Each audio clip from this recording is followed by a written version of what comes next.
wa ma khalaqtul jinna wal insa illa liya'budun, itu tolong Anda orang pesantren memahami jenis kalimatnya. Itu kalimat MD bukan DM.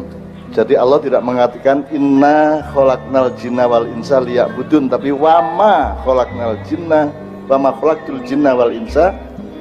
Jadi saya tidak menciptakan jin dan manusia kalau tidak untuk beribadah. Jadi tidak ada kesempatan satu detik pun dalam sehari, dalam semalam untuk tidak beribadah. Maka apa saja harus disifati dan diarahkan sebagai ibadah kepada Allah Subhanahu wa taala. Oleh karena itu, ibadah resminya mahdonya kelamek sembahyang ping 5, zakat, ngono ya, titik tok lah. Waktunya nggak ada 2%, 3% dari hidup kita. Yang 98% kita beribadah muamalah. Kita melakukan apa saja yang baik, dari bertani, berdagang, ngojek, sak piturute, tapi kita niati untuk mendapatkan ridho Allah Subhanahu wa taala. Itu namanya ibadah. Makanya kata dakwah itu sekarang di dunia modern, orang modern adalah orang yang paling bodoh. Orang modern terutama yang sekolah-sekolah adalah orang yang paling sempit berpikirnya. Kata dakwah itu dianggap urusan orang Islam. Dianggap dakwah itu adalah bagian dari kerjaannya para ustadz. Dakwah itu sebenarnya adalah melakukan rekomendasi, anjuran, atau mungkin melakukannya langsung secara aplikatif, memindahkan sesuatu dari yang buruk menjadi yang baik, dari sesuatu hal ke sesuatu hal yang lain.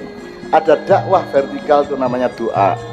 Kalau horizontal namanya dakwah dari kata yang sama, da'a, yad'u, du'aan atau dakwatan wa huwa da'i. Orang yang berdakwah itu da'i, orang yang berdoa juga da'i. Nah, kalau kepada Allah kita tidak memberi anjuran, kepada Allah kita memohon perubahan atas nasib kita, itu namanya doa. Kalau sesama manusia, dakwah itu artinya merekomendasikan atau menganjurkan.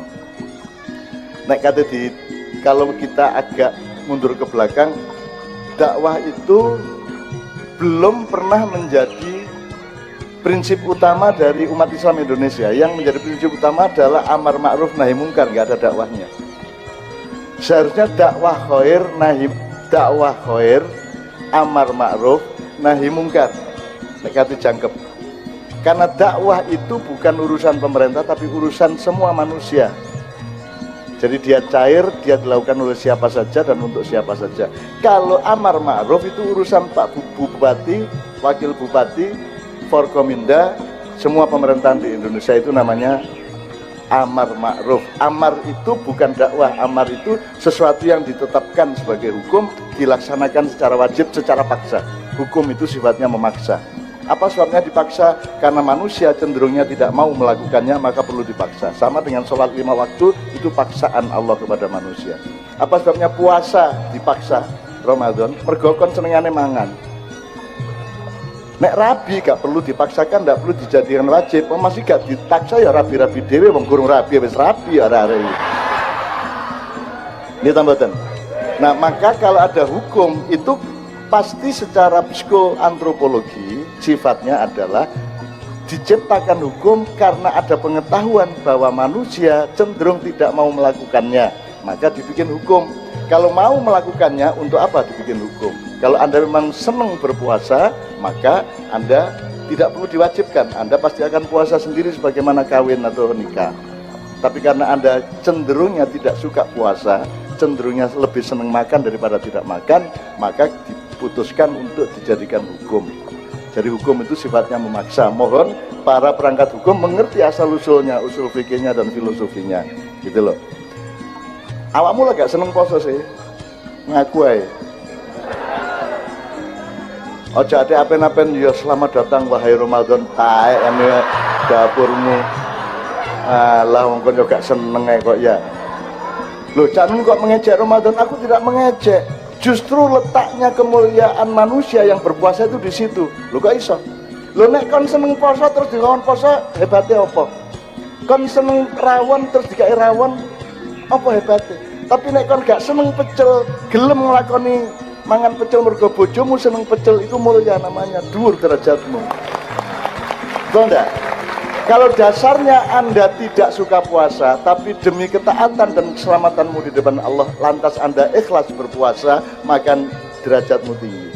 Tapi kalau dasarnya memang kamu senang berpuasa, puasa bukan kehebatan. Jelas ya Rek ya. Mulanya gak usah tuku suplemen-suplemen sahur pakai ini supaya puasanya tetap segar loh. Sing dimaksud puasa itu kan gak seger hari ini.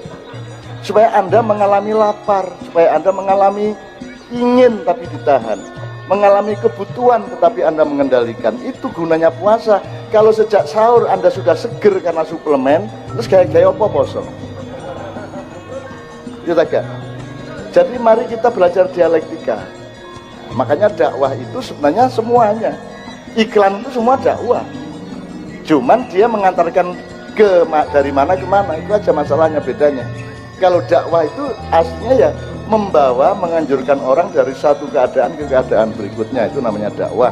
Termasuk doa juga begitu, kita mohon dari laku menjadi sangat laku, dari belum laku sampai laku. Kita memohon kepada Allah perubahan atas hidup kita.